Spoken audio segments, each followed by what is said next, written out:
belanja apa ya? Bentar lagi mau lebaran. Makanan, baju, apa lagi ya? Cing, apa? Jangan berisik. Kenapa? Ada baju tidur. Ntar dia bangun. Oh gitu, cup. Iya, hati-hati. Jangan bangun ya. Ya baru susah banget nidurinnya. Udah berisik banget. Ini jualan nih, jualan gue nih. Ini jualan banyak Iya. banget. Ini bajunya baru apa bekas? Baru juga 2 kali pakai. Ya itu mah bekas. Enggak, Cing. thrifting. Oh, Namanya thrifting kali ini. biar lebih keren dikit gitu ya. Pre-love. Oh, pre-love. Pre-love ini. Tapi kok masih banyak banget? Ini berapa? Iya. 1, 2, 3. Oh, banyak banget. Masih Bawah juga banyak, masih belum ada yang banyak laku. Padahal gue udah jualin di tempat yang rame loh. Emang di mana jualnya? Tanah Abang? Di pinggir tol.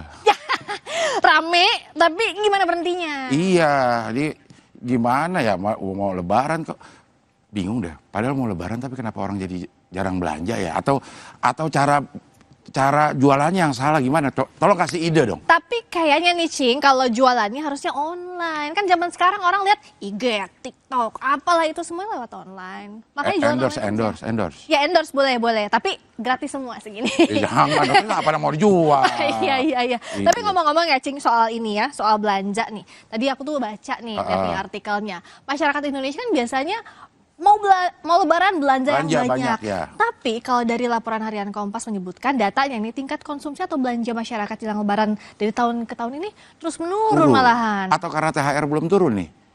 Kita lihat 2-3 hari mendatang nih. Kayaknya udah sih harusnya ya.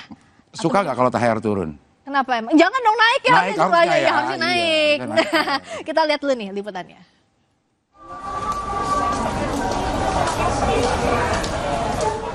Warga Kota Semarang, Jawa Tengah mulai mendatangi Pasar Johar untuk berbelanja kebutuhan lebaran, terutama makanan. Salah satu makanan yang menjadi incaran warga adalah berbagai jenis kue lebaran. Namun, sebagian warga merasakan harga kue lebaran saat ini semakin mahal. Sementara penjual menyebut jumlah penjualan kue lebaran menurun. Banyak warga kini mulai mengurangi pembelian kue lebaran. Biasanya kan mengalami kenaikan jelang lebaran, dari pembeli gimana? Pengennya harga lama ya, tapi kayaknya kok ini berubah harga semua. Gimana Bu? Keberatan apa Ya mau dimaklumi? bilang keberatan, kalau kita butuh ya gimana, pasti tetap beli. Kayaknya agak menurun nih tahun ini, nggak kayak lebaran kemarin. Kenapa? Kesulitan uang, ada kesulitan semua.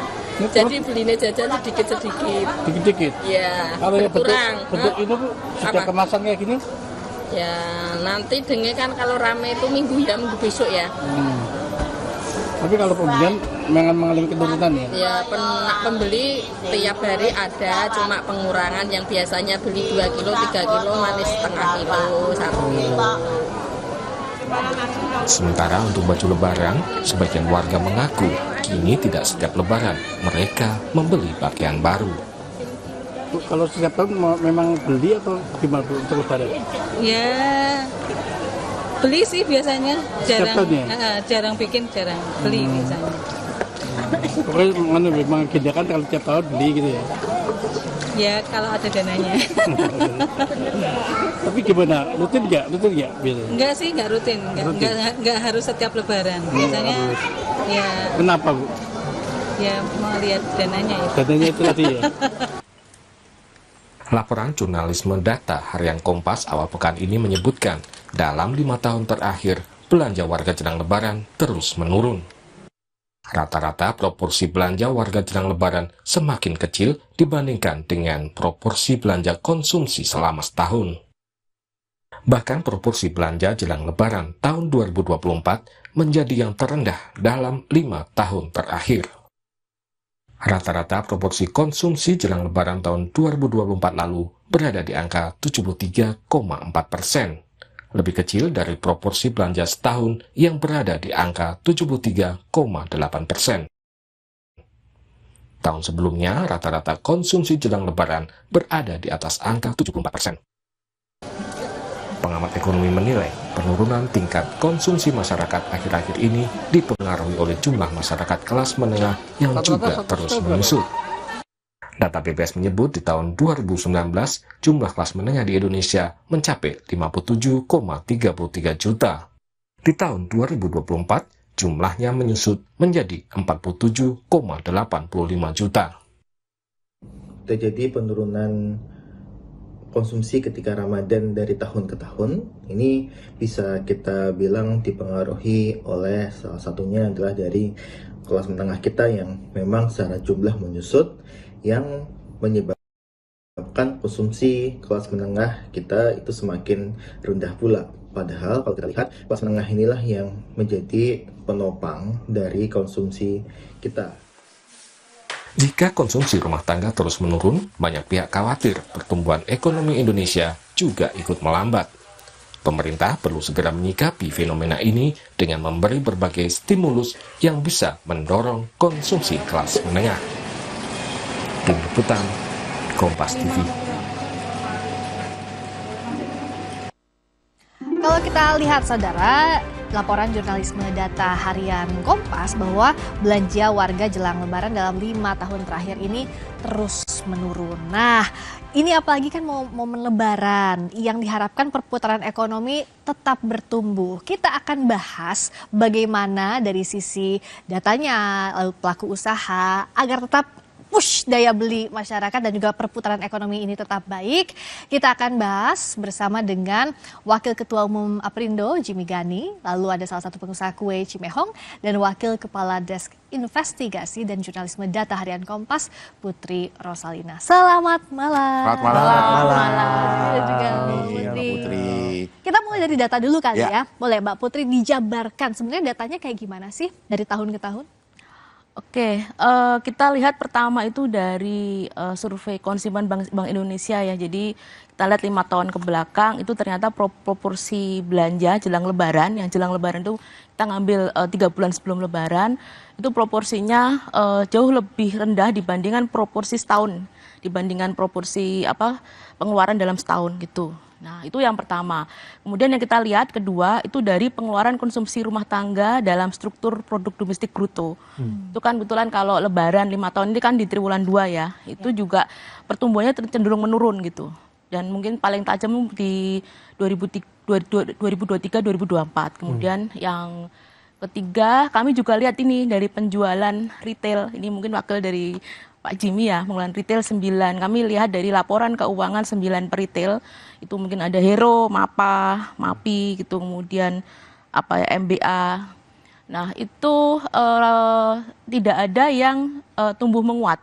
Ya. Jadi rata-rata itu turun, kemudian tumbuh terbatas, kemudian tumbuh melambat itu. Dan itu semua terjadi di semua kelas ya. Faktornya apa itu, Mbak? Kalau mundur ke belakang mungkin dari faktor ini ya, gaji yang stagnan gitu kan. Jadi kenaikan gaji itu kan seret ya. Iya, iya. Di laporan sebelumnya kan kita membahas kenaikan gaji itu cukup seret. Bahkan waktu 2002 setelah pandemi itu kan ada peningkatan. Kemudian 2024, 2025 itu langsung drop terus gitu. Itu faktor pertama. Kemudian yang kedua banyaknya PHK gitu kan. Ya. Angka PHK juga terus naik gitu kan. Terus terakhir kemarin juga banyak ada Sritek, Yamaha dan sebagainya. Dua faktor itulah yang mungkin yang menguat. Kemudian yang satu lagi mungkin kelas menengah ya. Kelas menengah kan jumlahnya menurun ya. Gitu. Kalau dari data kan memang terjadi penurunan ya. Nah, kalau dari Cimehong nih sebagai pelaku ya, apakah memang ada penurunan juga menjelang lebaran ini? Saya nggak ada tuh. Malah laku. Saya laku karena saya viral. Wow. Jadi menengah ke atas nggak pengaruh kali ya. Kan kebanyakan kita kan online ya, orang bawa ke luar negeri, bawa ke luar kota gitu. Jadi rame aja, makin rame. Kalau Cimehong soalnya pasarnya itu menengah ke atas. Iya, pasar saya menengah ke atas. Oke, jadi tidak ada sama sekali pengaruhnya, malah naik secara... Naik banyak. Naiknya segimana banyak? Kita udah 24 jam ini, jadi pakai sip-sipan. Oh gitu, 24 jam produksinya? Iya. Jadi Cimehong lagi di sini, di sana lagi kerja nih? Lagi kerja, nanti saya pulang dari sini saya kerja lagi Pak. Masya Allah. Luar biasa ya, jadi malam. Sahur, saya bangunin orang untuk sahur. Dibagi shift. Tapi memang kita bagi shift. Luar biasa. Ternyata yang 24 jam nggak cuma warung Madura, ternyata Cimehong juga ya. Warung Cimehong juga. Jadi cuma waktu semenjak viral aja nih, udah sebulan lebih. Oke, ya. Kalau beli langsung ke tempat Cimehong ada? Kadang-kadang ada, kadang-kadang nggak ada. Karena memang kan yang datang itu kan kita kalau produksi kue ini kan terus ya. Kadang-kadang ada yang beli banyak ya. Jadi kita usahakan suruh orang PO dulu gitu loh, tinggal ambil. Kadang-kadang orang kita dari Papua nih gitu. Memang barangnya nggak ada, bagaimana? Harus nunggu. Oke, jadi inden dulu ya. Iya. Kalau dari Pak Jimmy, kalau dari usaha retail gimana?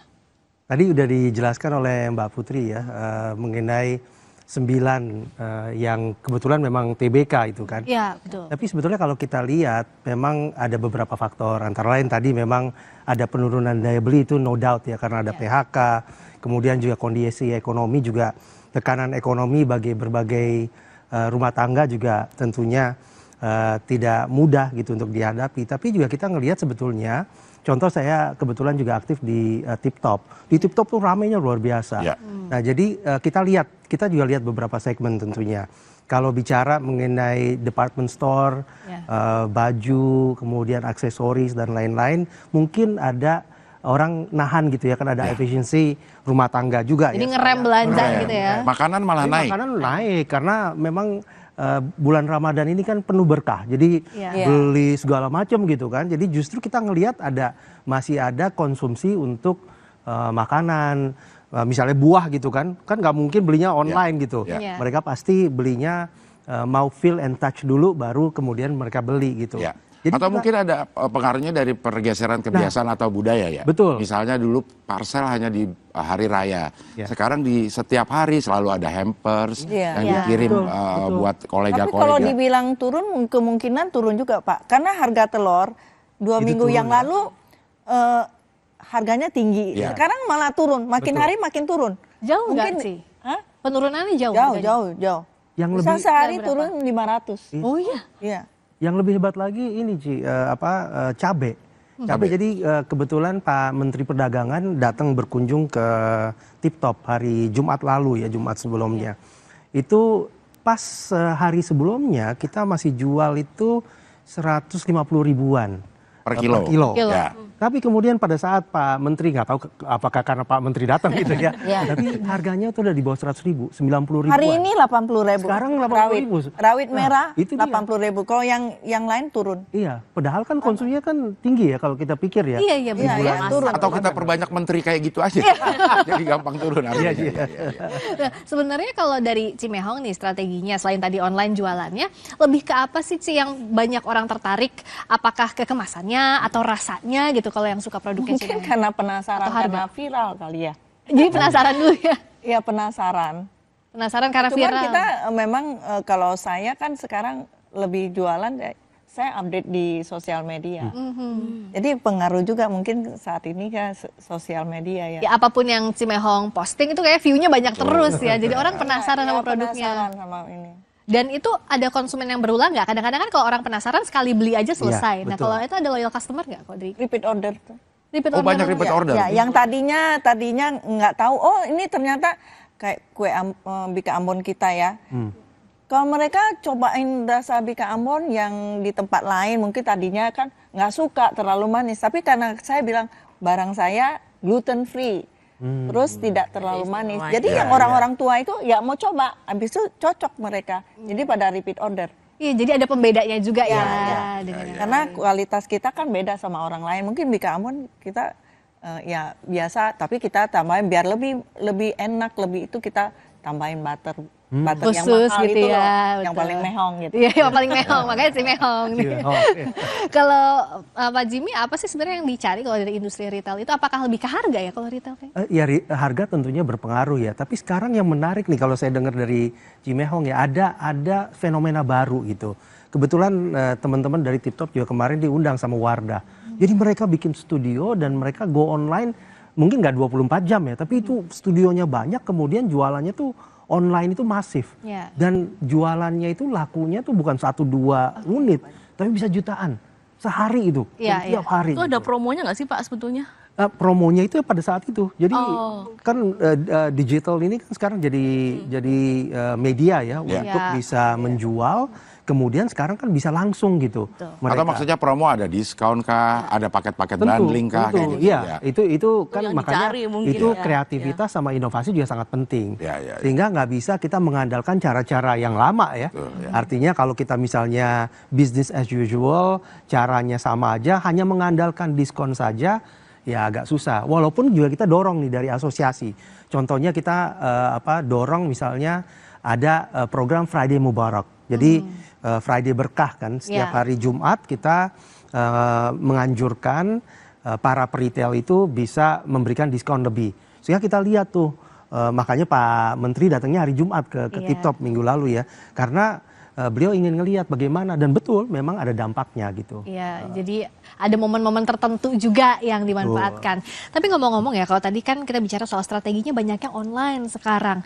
Tapi kalau kita lihat online ini ibarat pisau bermata dua ya. Kadang-kadang ada review di online tuh jadi viral kayak Cimehong. Tapi di sisi lain banyak juga yang jadi drop karena dapat review jelek misalnya. Nah itu kayak gimana sih kalau dari sisi para pelaku usaha, dan kita lihat juga datanya sebenarnya seperti apa sih kalau untuk tren belanja di tahun-tahun terakhir ini. Kita akan ulas tapi nanti usai jeda di Sapa Indonesia Malam Akhir Pekan. Jangan kemana-mana ya.